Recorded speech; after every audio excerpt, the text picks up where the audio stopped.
people would choose no snitching over the lives of their family, their friends, and the community.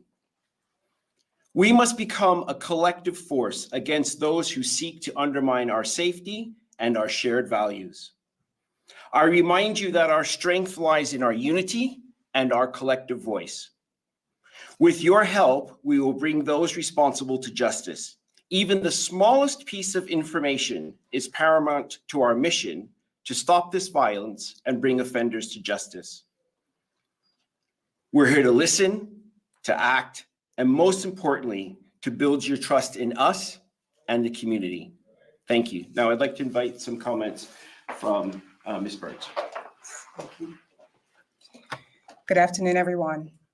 As a recap from yesterday, I can confirm that shortly after 2 p.m.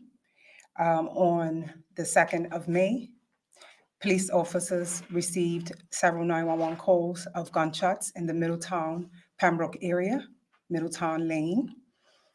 Upon arrival, one victim was found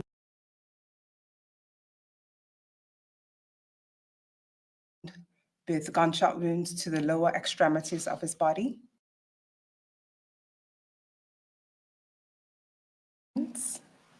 At the hospital, we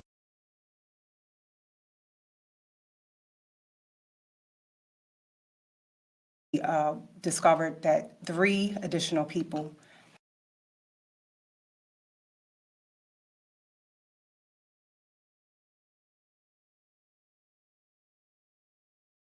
just to provide an update on the status of those victims, we had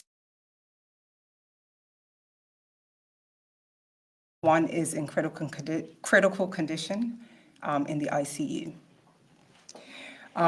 We are still in the early stages of the investigation. What we believe at this time from our inquiries so far is that the group of individuals were congregating outside of a residence on Middletown Lane when a gunman showed up and opened fire. We are particularly interested in a bike that had 2 people that was seen in the area of Parsons Road, Pembroke, shortly around 2 p.m. yesterday. Anyone with any information is urged to call Crime Stoppers. An officer you may know, you can call myself, the senior investigating officer, at 717-0921 or 247-1062. As the commissioner highlighted, this is the 3rd incident within a week, which is very, very concerning and extremely disturbing for not only the police, but it should be disturbing for the community. As we continue the investigation, I cannot stress enough the importance of the community and the police to work together. It is the only way for us to identify the persons involved. If people know things, they should come forward.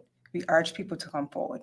That is the only way to stop the surge of violence that is happening in our community. Okay, that is my.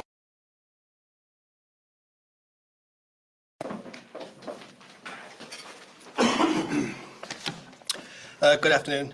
In light of the most recent shooting, and as the commissioner said, so far this year we've had 9 shooting incidents. That is clearly unacceptable. These are challenging times for the Bermuda Police Service, but the Bermuda Police Service is well equipped to respond to those challenges. Our mission is and always has been to make Bermuda safer, and myself and my colleagues are really committed to ensuring that that is the case. The mission of the police is to make communities safer by upholding the law fairly and firmly, preventing crime and antisocial behavior, keeping the peace, protecting and reassuring communities, investigating crime, and bringing offenders to justice.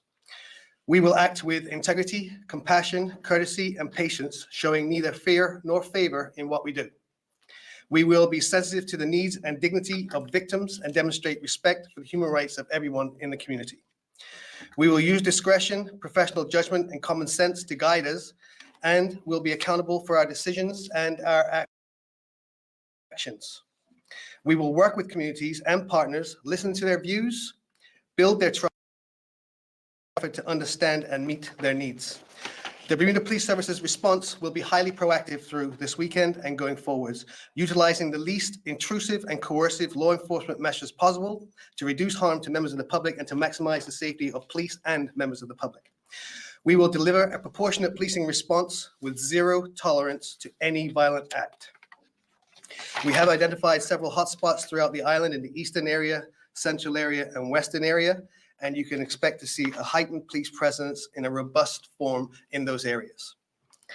We have, through today, deployed our community action team members in the community of Middletown, and they have been providing reassurance to those communities to let them know that we are here and we are on their side and that we find this unacceptable. Any questions, members of the media? Yes, thank you. Traveling to TNN News, Commissioner, you can answer this question.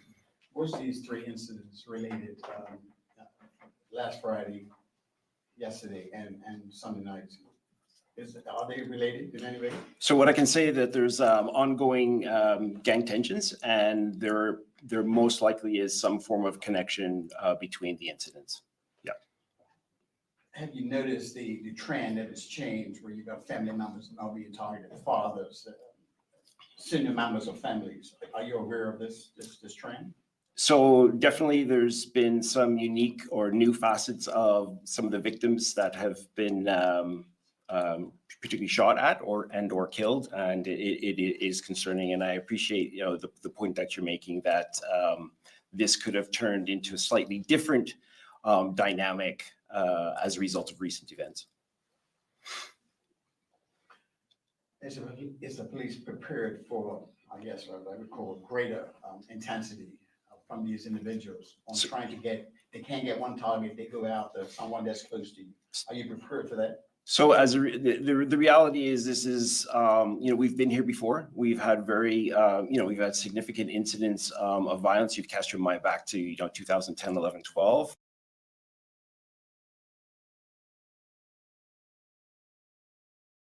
Right, so we were in a similar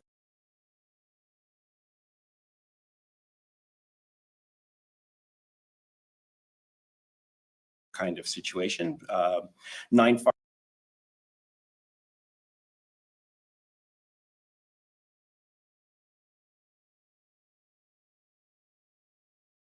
not new for the BPS, and I absolutely believe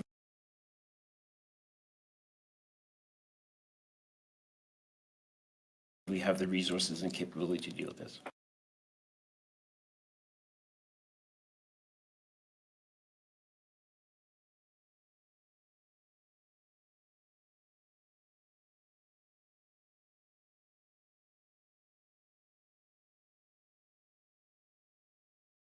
This is a matter that's going for the courts. Is there any reason to suspect that we've had a police officer recently implicated in? Do you want to finish? Yes, based on our inquiries thus far, it appears that a bike was involved. Right. I believe there's security cameras on Middletown Lane. Would I be correct? Have you been able to recover any footage? We have conducted some inquiries in the area. Unfortunately, we have been unable to recover any CCTV in the general area of where it occurred. And again, we're urging people that if they do have CCTV that may help this investigation, to please come forward and provide the information to the police. Are you able to say, was it a group of just 4 people, or were there more people fired upon? Again, it's still early in the investigation, and we can't confirm that at this time. Lastly, it's obviously a totally different type of thing, but there was a pretty large vehicle fire very close to that area. Is Sorry. it just coincidence? Last night there was a large vehicle fire very close to the scene. Is it just coincidental? Is there thought to be any kind of link? Again, we can't say that they're connected at this point. Gotcha. Thanks. Thanks very much. I just to make it absolutely clear, at this moment in time, there is absolutely nothing that connects these two incidents together. Yeah. Hi, Cooper Stevens from Green Broadcasting News. It seems you're facing a bit of a unique issue in the fact that in a culture of people not wanting to speak to police, the ones that do, their statements, their testimony ends up becoming pertinent to the trials, and thus they get involved even further. Are you concerned about that specifically, and how those people have to then continue on in their relation with the police after giving them and witness statements and so forth? So I think we do a lot to ensure that witnesses are safe. Like I said in my sort of prepared remarks, I really do appreciate that members can be members of the community may be fearful, but we work with them to put protective measures in place. And when we find that there's ever been like an abuse of information or inappropriate sharing information, we have robust systems in place to deal with that. On the subject of the CCTV, we're seeing CCTV cameras put over the island, and that's going to be involved in speed traps, we're assuming, in the future. Is there a consideration for laws being passed to prevent tinted visors where, say, that CCTV cameras were here, they would obscure a person's face, which would also have implications for traffic violations as well? So at all points in time, there are different either changes in laws or different police tactics that could be considered, and certainly that would be an item that is considered. The reality is, though, I think when you consider that as a potential option, people that are intent on causing crime or doing significant harm probably aren't going to pay attention to a law against visors. The people who are going to pay attention to the law against visors are going to be the overwhelming vast majority of road users that just want the sun out of their eyes. Finally, we've seen calls from police for more recruits to come in. You've said you had maintained a heightened presence over recent months. Would more cars, more recruits help deter such violence like this that occur in the middle of the day? So absolutely. I mean, the reality is when you look at numbers, we're down about less than 360. That doesn't include, we've got 14 officers that are in training school right now, but obviously they're not able to help us now because they're being trained, right? So staffing levels of the organization are lowest that I've seen in my entire 30-year career, and complexity of crime is up higher than it's ever been in my career. The level of violent crime is highest ever it's been in my career. So I can absolutely assure you that coming up to full strength, which at this moment in time would be 400 officers, would be very significant in our fight against crime. Is this kind of incident that you would use as an example for helping protect your community by being out there and being a deterrent? Well, certainly one of the things that we often do say when we're trying to recruit members is we appeal to their sense of sort of being community minded and wanting to help the community and serve the community. Yeah. Thank you very much. Welcome. One last question. The officer that was placed before the courts last week, are you concerned that that situation has put a damper on the police-community relationship?